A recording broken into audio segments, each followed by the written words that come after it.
gym, but I do love going for a walk with my daughter. How do you get your children active and away from the TV? We have a few ideas and ways to get your children involved in healthy activities.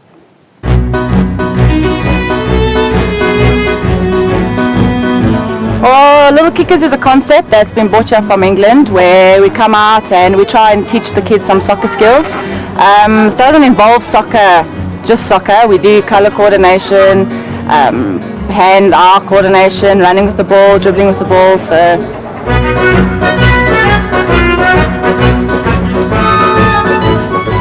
Well, we start from as young as 18 months to 6 years, but the groups are split, so it's 18 months to 4 years, 4 to 6, and then sometimes 6 to 8, which is multi-kickers.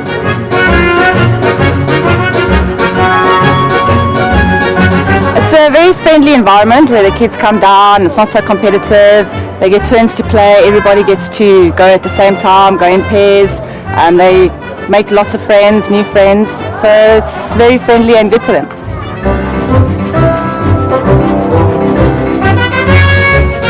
It depends, because sometimes the parents are a bit shy, to come and act like crazy people, but they do well. They run with the children, they run around, they scream, they give fives, so it's quite fun actually for all of us.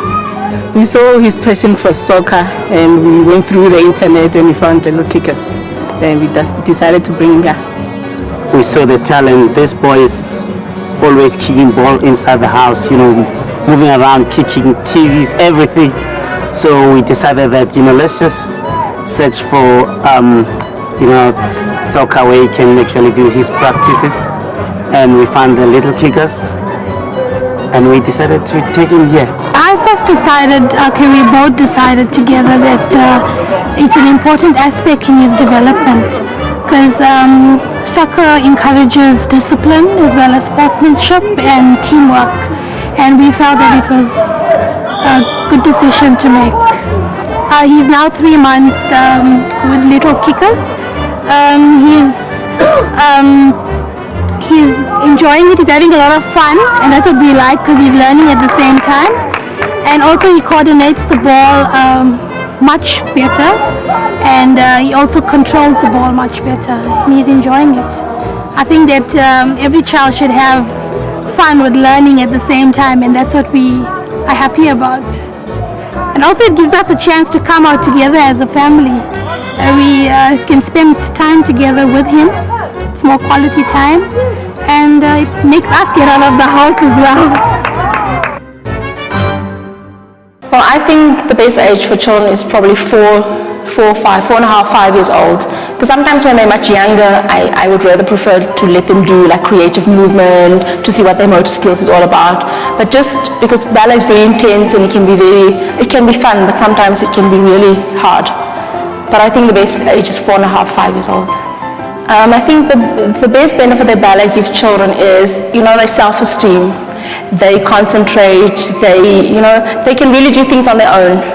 And as well as in the class, they focus on themselves. Yes, it might seem very selfish, but the thing is, they really focus, concentrate. Even when it comes to their homework, when they have to go home and do their homework, they would sit in one place and they would do their homework. And also it really helps with the mind and also the creative spirit, so it's very, very beneficial.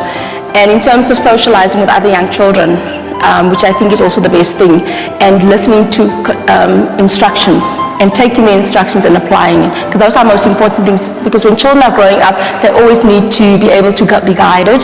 And so within a class, they are being guided to do certain exercises, to stay in a certain posture way, and also their self-confidence and their health-wise, in terms of it's very good for them. They're starting exercising and they start taking care of themselves as from a younger age, because I think nowadays we sometimes forget about ourselves, and then when you're only older, then you think about, I should start exercising, but you should start it should be a lifestyle. And I think that is what ballet teaches, and also the art of dance. My little girl, she loves moving around, and so I think sometimes it rubs off onto the child. I dance and she also loves dancing, she also likes classes, but I won't force her to do anything like that, but she willingly comes and do things. And I think sometimes that you find children that just does not like exercise. So it's probably the way that child is. I mean, my husband, yes, he loves exercise, but he won't do it like all the time. But I think there is some children, when their parents are exercising, they also love doing that. And I think that is a good kind of a relationship. It builds a relationship between the parent and the child, as well as like just having that bond. Because when that child leaves, they will always remember, I used to run with my mom, I used to do this with my mom. And then there's always this bond and this connection with the child and a parent. Tutu means something like something. You don't know what a tutu is. Tutu means something. Wait. Tutu. Going to bed?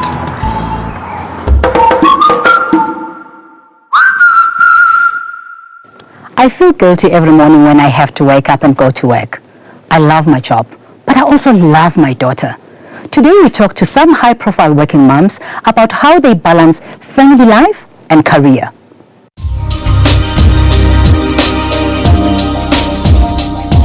Sure.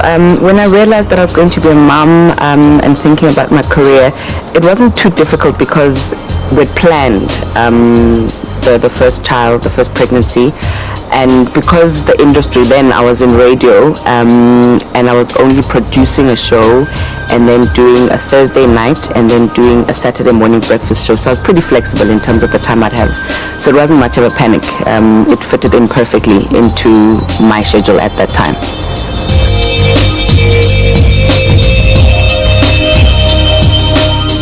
Well, with my second son, going back to work was a bit of a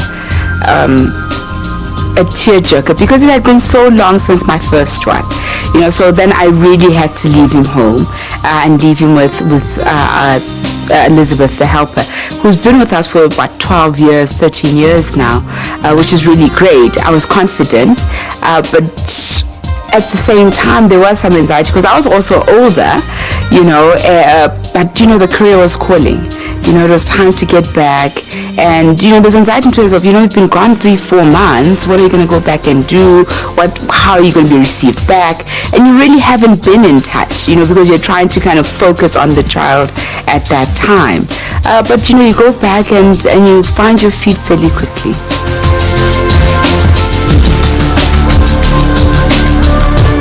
You strike a balance, and I'm happy that I'm at a point where I think just because of age and experience now, I'm able to strike a balance. And when I can't, I'm honest to myself about it. I'm honest about it to my husband. I'm honest about it to my children. I say to them, if they want to do certain things, you know, Mama is really, really tired. Can we do this tomorrow, or can we do something else that's not as hectic?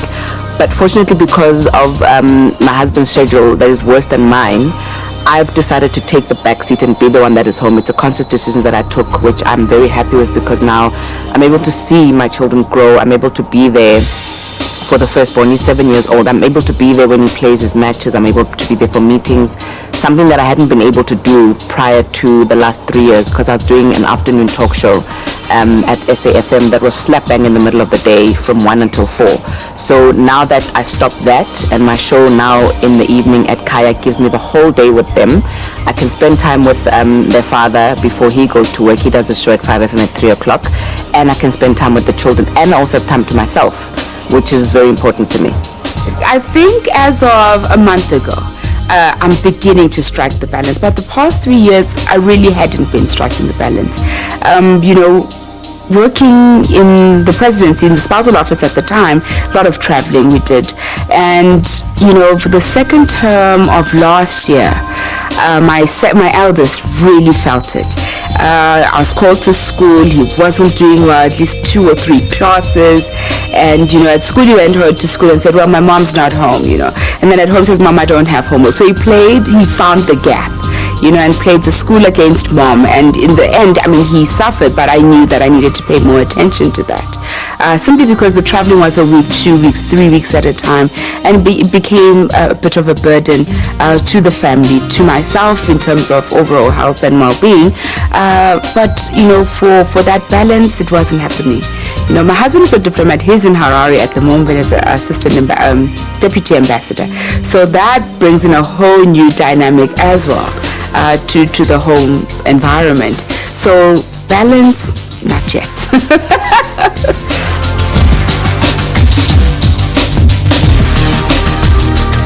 There's never been any guilt. I just miss them like crazy, and especially when they're younger. Wandi now, our second born, is now 17 months old. I can't phone her and say, Mama, how are you?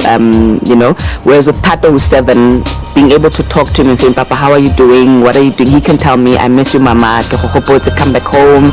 He can ask me, when are you coming back home? I can say to him after 2 sleeps, after 4 hours, whatever. I think the older they get, it's easier because then I can just say what I need to say. They can also just say to me. So that communication is important and it helps a lot. When career and family time overlap, then it does pose a great difficulty. As a broader family, we have family lunches with my gran once a month, and then for family birthdays and things like that. And over time you miss a lot of those, and you just seem to be the distant relative, so to speak. But one does want to be part of that family unit, and over and above the family here, the broader family, one wants to be part of that. Those kinds of moments are important, and that's when when work begins to interrupt, then I feel guilty about saying, oh gosh, what kind of career has one chosen, and how can we then continue to find that balance. Please join us again at the same time next week when we will be discussing educational toys and sleeping problems. Goodbye for now.